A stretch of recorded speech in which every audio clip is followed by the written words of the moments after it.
उसमें left Ambedkarite United panel से president की दावेदार हूँ।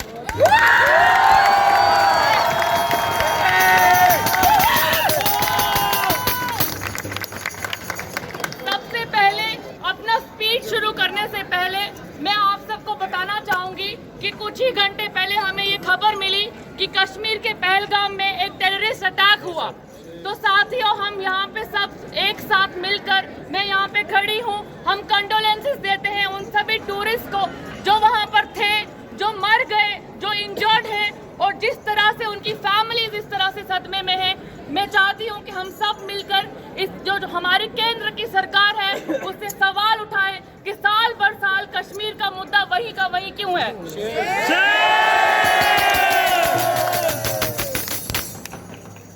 साथियों, कैंपस का जो इस टाइम माहौल है वो कुछ नाजुक सा है। आपको पता है, हम यहाँ खड़े हैं जेएनयू-एसयू के चुनाव के बारे में बात करने, पर ईसी की जो हरकतें रही, जो ईसी को एबीवीपी के थ्रू थ्रेटन करने की हरकतें रही हैं, वो हम सबसे छिपी नहीं है। हमने देखा है किस तरह से एबीवीपी ने बार बार ईसी को थ्रेटन किया है, ईसी को हॉस्टेज।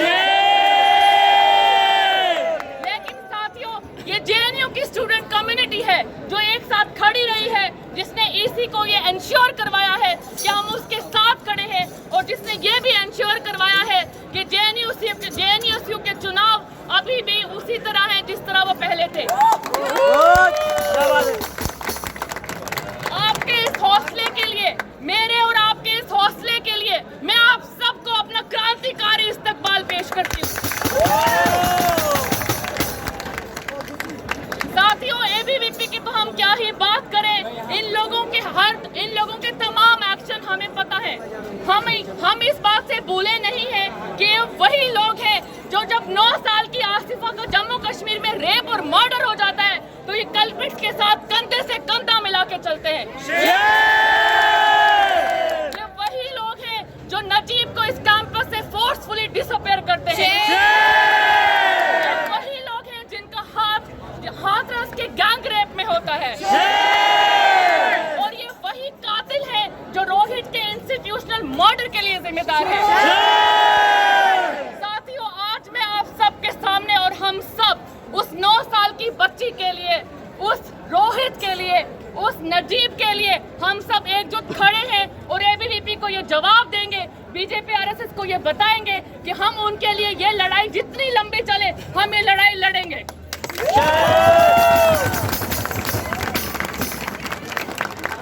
साथियों, आप ये भी देख सकते हैं कि जेएनयू का माहौल वो नहीं है जो पहले था। पहले एक समय था जब जेएनयू में खुलेआम रात को सड़कों पे महिलाएं घुमा करती थी, लेकिन आज हम देख रहे हैं कि चाहे वो हमारी क्लास का व्हाट्सएप ग्रुप हो, चाहे वो यहाँ की रोड्स हो, किस तरह से महिलाओं के लिए एक डर का माहौल पैदा किया है। वो कौन पार्टीज है, वो कौन लोग हैं जो कैंपस का ये माहौल बदल रहे हैं। तो साथियों, मैं आपको 2018 की बात याद करवाना चाहूंगी, जब 6-7 लड़कियां एक आरएसएस, एक संघीय प्रोफेसर अतुल जौहरी के खिलाफ कंप्लेंट फाइल करने जाती है, तो वो कौन सी संस्था है जो उस रेपिस्ट को, उस संघीय प्रोफेसर को शील्ड करता है। साथियों, हम सबको पता है वो कोई और नहीं, यही अखिल भारतीय विद्यार्थी परिषद था। ये वही लोग थे जिन्होंने इस कैंपस से जीएस कैश को गायब कर दिया। और साथियों, हम सबको पता है कि जीएस कैश की लड़ाई कोई एक दिन की लड़ाई नहीं थी।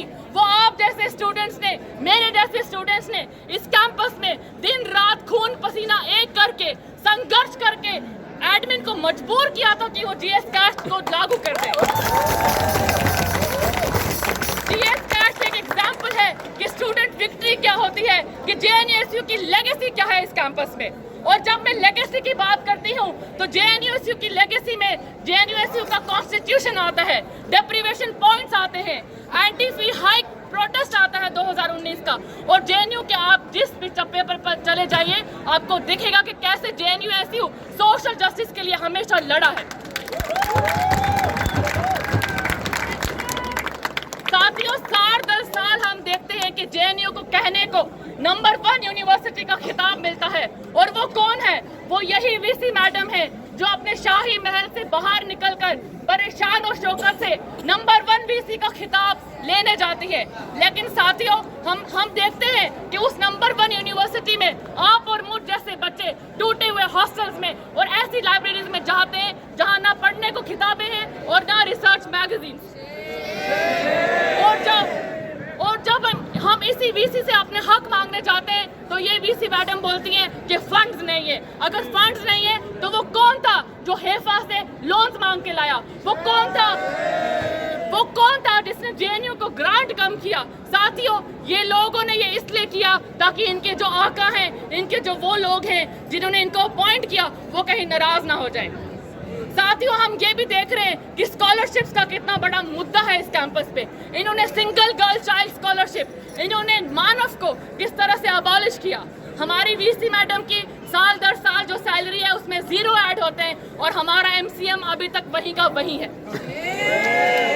मैं ये बोलना चाहूंगी कि अगर आप कुछ नहीं कर सकती, अगर आप में हिम्मत नहीं है, तो हम स्टूडेंट्स के साथ आइए, सड़कों पे उतरिए, हम अपने हक के लिए लड़ रहे हैं, आप भी हमारे साथ आइए। वीसी मैडम, अगर आपसे कुछ नहीं हो रहा है तो हमारे साथ चलिए, आइए कभी एमएचआरडी पे। साथियों, सीधा सा मुद्दा है, हमारे पास 2 राही एक लड़ाई यहाँ पर है। एक हमारे पास नेशनल लेवल पे लड़ाई लड़ने के लिए है जो बीजेपी आरएसएस के खिलाफ है। इस कैंपस में लड़ाई लड़ने के लिए है जो गॉडसे के गुंडों के खिलाफ है। साथियों, इन लोगों को लगता है कि ये वायलेंस की राजनीति करके, हमें थ्रेटन करके हमें चुप करवा लेंगे। आप सबको पता है, हम सब यहाँ पढ़ते हैं, हम इस कैंपस में बड़ी मुश्किल से पितृसत्ता को, जातिवाद को और धर्म के खतरों को बड़ी मुश्किल से लांघ कर इन कैंपस जैसी ऊंची दीवारों को पार करके आते हैं। और यहाँ पे आते हैं तो देखते हैं एबीवीपी जैसी संस्थाएं वही ब्राह्मणवाद, वही सामंतवाद, वही पितृसत्तावाद हमें फिर से उससे डराने की कोशिश करते हैं। हम इन लोगों को बता दें कि हम मेहनतकाशी लोग हैं, हम में से बच्चे हैं, हम में से लोग हैं जिन्होंने हल चलाए। हम ही वही लोग हैं जो मजदूर हैं, जो काम करते हैं। हम इनकी तरह साथियों शाखाओं में जाकर लाठी चलाना नहीं सीखते हैं। हमारी जो लड़ाई है, हमारी लड़ाई विचारधारा की लड़ाई है। ये जो पैनल आप देख रहे हैं, लेफ्ट अम्बेडकराइट यूनाइटेड पैनल, ये संघर्ष का पैनल है। साथियों, जो लोग खड़े थे, जिन्होंने रेजिस्ट किया था, जिन्होंने मार खाई थी, वही आपके सामने खड़े हैं आज जीतने के लिए। साथियों, हम और आप मिलकर एबीवीपी को बता देंगे कि उनकी वायलेंस की राजनीति इस कैंपस पर नहीं चलेगी। हम रेजिस्ट करेंगे, हम बोलेंगे और हम इंश्योर करेंगे मिलके कि ये जो नागपुर की शाखा से आए हैं, ये अपना बोरिया बिस्तर बांध कर वहीं वापस चले जाएं।